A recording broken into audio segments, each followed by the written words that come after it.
Salut à tous, ravi de retrouver sur canalturf.com dans cette émission Direct Course. Nous aurons une réunion de gala en ce dimanche 3 mai sur l'hippodrome de Longchamp avec en point d'orgue le prix Gannet, mais également d'autres épreuves estampillées groupe 3 à l'affiche. Concernant le quintet, il s'adresse uniquement aux femelles. Il s'agira du prix de la Fontaine au Carpeau. Voici ma sélection pour ce handicap. J'ai placé en tête le numéro 2 Gâteau devant le 13, à savoir Nuit d'été, respectivement affiché 4e et 3e d'un handicap de même facture.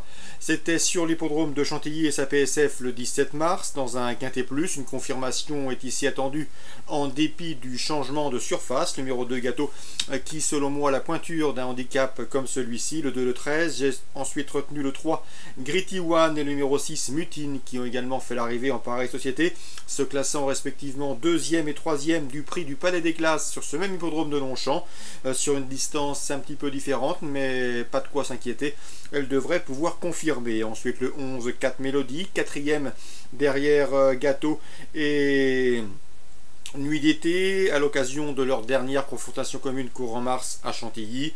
Le 1, Sunswim aura contre elle d'effectuer une course de rentrée, mais vu le sérieux de Pascal Barry et de son entraînement, il convient de s'en méfier d'emblée. Le 4, Cosima, qui devra afficher des progrès sur sa course de rentrée effectuée à Saint-Cloud. Attention également au numéro 7, Aramian Lady. C'est vrai qu'elle est plus confirmée sur la PSF. Elle a d'ailleurs gagné sur le sable d'Auvilley. Elle débute dans les handicaps, mais à mon avis, elle peut s'immiscer dans la combinaison gagnante de ce quintet, et ce, une cote intéressante. Résumé chiffré pour ce quintet à Longchamp dimanche 3 mai, 2, 13, 3, 6, 11, As, 4 et 7. Concernant Agen en réunion 2, dans la première, j'aime beaucoup le 102 Chanda. Noël Langlois se voit une petite chance. La pouliche n'a pas démérité dernièrement dans une course où elle affrontait les mâles. Cette fois-ci, il n'y a que des pouliches de 3 ans. L'occasion lui est donnée de confirmer sa récente 3e place. Attention également au 105, course de Pauline, qui affiche 3 places de 3e en autant de sorties publiques et qui mériterait de voir ses efforts récompensés par un succès. 102 et 105. Un peu plus tard dans la journée, le 308 Bunker de Priory s'élance avec l'entière confiance de Thibaut Le Floch, lequel m'a confié qu'il n'avait pas eu un bon parcours dernièrement à Enghien avec ce 308. Ici, il se déplace avec des prétentions, le lot est dans ses cordes, corde à droite, pas de problème. On va jouer les premiers rôles au dire de son mentor. Le 302, Bora du Châtelet, qui reste sur un probant succès à Toulouse, mais également le 307, Bambina Marceau régulière, conduiront l'opposition en compagnie du 301. Dans cette épreuve, c'est Balin d'Alouis, un cheval qui évolue dans sa catégorie, mais qui fait preuve d'une belle constance dans ses résultats. 308, 302 et un peu plus loin, le 7 et le 1 pour d'éventuels couplets. Enfin, dans la 6e, je vous conseille le 604 Venizio Bello. Et Harmonis Canen lui a trouvé un engagement sur mesure. Le lot est à sa portée. Le cheval a déjà gagné sur des parcours corde à droite.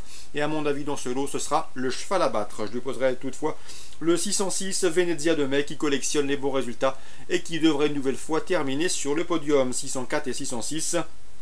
Petit mot également sur la 7e, puisque j'ai pu m'entretenir avec Luc Rollens. Il présente le 710 Tokerdoc. Le cheval est au mieux. C'est vrai qu'il doit partir en 2e ligne, mais pas de souci à ce niveau-là. Ce qui l'inquiète un peu plus, c'est que le cheval est un petit peu meilleur corde à gauche. Cela dit, ses dernières performances ont prouvé qu'il pouvait également s'adapter à ce corde à droite. Donc j'ai senti un Luc Rollens très confiant avec le 710 Tokerdoc, à condition que son cheval négocie bien les virages à main droite.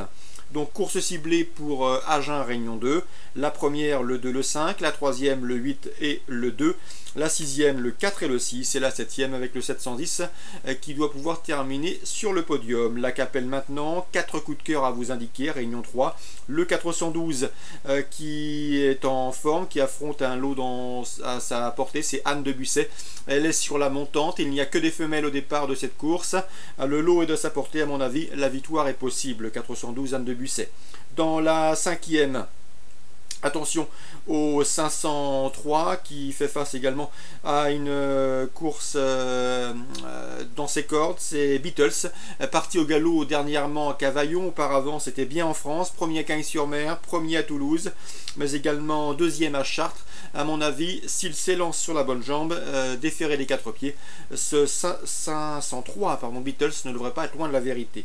Le 705 également, Bagot Duplessis, ancien pensionnaire de Grégoire Well, qui est désormais entraîné par Pierre Vercouillès. Le cheval a effectué une bonne course de rentrée sur l'hippodrome de Chartres. Il a bien fini ce jour-là, et ce sans avoir toutes ses aises. À mon avis, il est en retard de gain. Il trouve ici une occasion en or d'en combler une bonne partie. Le 705, Bagot Duplessis, candidat au succès.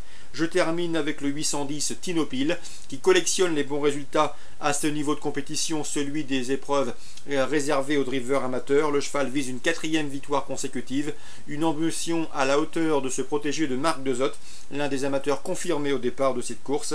Rien ne s'oppose à une confirmation, si ce n'est son numéro 10 dans ce lot. Le 812 Unoki, qui avait gagné à ce niveau de compétition en pareille société en amateur à Reims, devrait être son principal adversaire. Donc 810 et 812 pour la dernière à la Capelle Réunion 3, course ciblée à la Capelle, 4e 412, 5e 503, 7e 705 et 8e 810.